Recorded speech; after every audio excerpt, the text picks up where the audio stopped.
Friends 18 ఏళ్ళు దాటిన వారికి 36,000 ప్రభుత్వం ప్రకటన. ఈ విషయాలన్నీ తెలియాలంటే గనక వీడియో మీరు కంప్లీట్ చూడండి.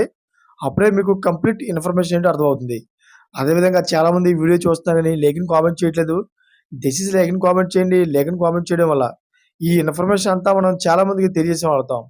అదేవిధంగా చాలామంది సబ్స్క్రైబ్ చేసుకోవడం మాత్రం మర్చిపోతున్నారు. దయచేసి సబ్స్క్రైబ్ చేసుకోండి. సబ్స్క్రైబ్ చేసుకోవడం వల్ల నేను చేసే ప్రతి ఒక్క అప్డేట్ మీరు ముందుగానే పొందగలుగుతారు. ఫ్రెండ్స్, ఆంధ్రప్రదేశ్ రాష్ట్రంలో అధికారంలోకి వచ్చిన కూటమి ప్రభుత్వం ఎన్నికల ప్రచారంలో ఇచ్చిన ఒక్కో హామీని అమలు చేసే దిశగా అడుగులు వేస్తోంది. అంతేకాదు ఎన్నికల్లో ఇవ్వని హామీలను సైతం అమలు చేస్తోంది.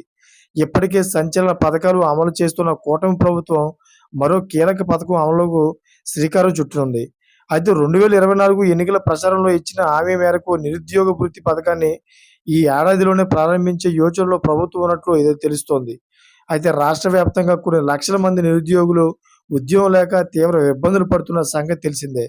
ఇలాంటి వారికి ఈ పథకం ఎంతగానో ఉపయోగపడుతుంది అనడంలో ఎలాంటి సందేహం లేదు. అయితే నిరుద్యోగ వృత్తి పథకానికి ఎవరు అర్హులు, అర్హతలు ఏంటి, ఈ పథకానికి ఎలా అప్లై చేసుకోవాలనేది ఇప్పుడు తెలుసుకుందాం.